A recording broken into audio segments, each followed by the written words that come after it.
Gio Cho mga bro, matitrade kaya sa Barangay Ginebra after madrap at coach team kon tiwala kay Sunny Steele.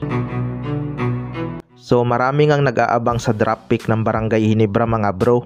Nakuha nga nila sa first round itong MVP sa draft combine na si Sunny Steele. Sa second round naman kinuha nga nila itong si Mario Barasi at Jan Abis. Pero wag tayong mag-expect mga bro na makakasama sa lineup ang tatlong yan.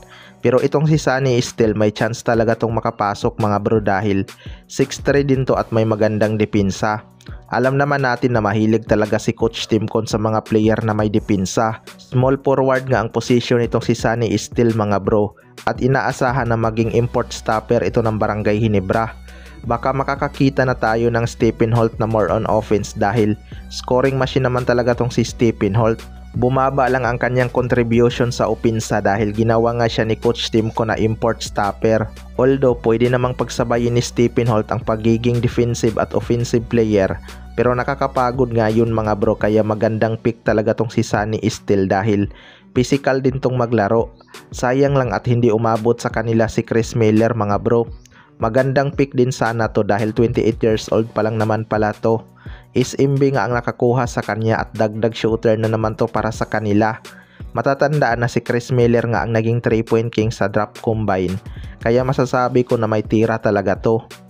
Sa kabilang banda naman mga bro, Gio Cho matitrade kaya sa Barangay Ginebra after madrap. Ito ngang si Gio Cho ang number 1 pick ng Tiraperma Jeep mga bro at nag-iisang 6'11 sa draft class. Siguradong magiging mahaba ang PBA career nito sa ating liga dahil siya nga ang pinakamatangkad sa PBA.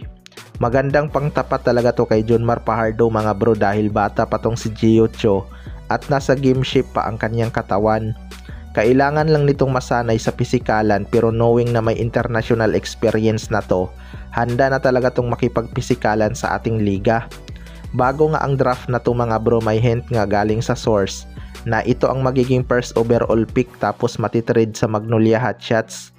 Pero may mga nagsasabi din na baka hindi papayag si Boss Al Francis Chua na Magnolia ang babagsakan nito dahil bihira lang sa ating liga ang ganito katangkad. Kapag sa Barangay Ginebra naman to mapunta mga bro, siguradong tataas ang kumpiyansa ng kanilang mga shooter dahil may big man na nga sila na handang humugot ng rebounds. Hindi rin talaga malabong matrade to sa Barangay Ginebra mga bro. Hindi naman na bago sa atin na kadalasan napupunta talaga sa SMC Group ang mga first overall pick ng Tiraperma Jeep. Ang rason nga nila dyan ay hindi daw kayang magpasahod ditong Tiraperma Jeep kapag tumaas na ang kontrata ng mga star player. Kaya ang ginagawa nila ay tinitrade na lang sa SMC na mas galante naman talaga, lalo na kung papasok ng finals. Kaya abangan na lang natin yan.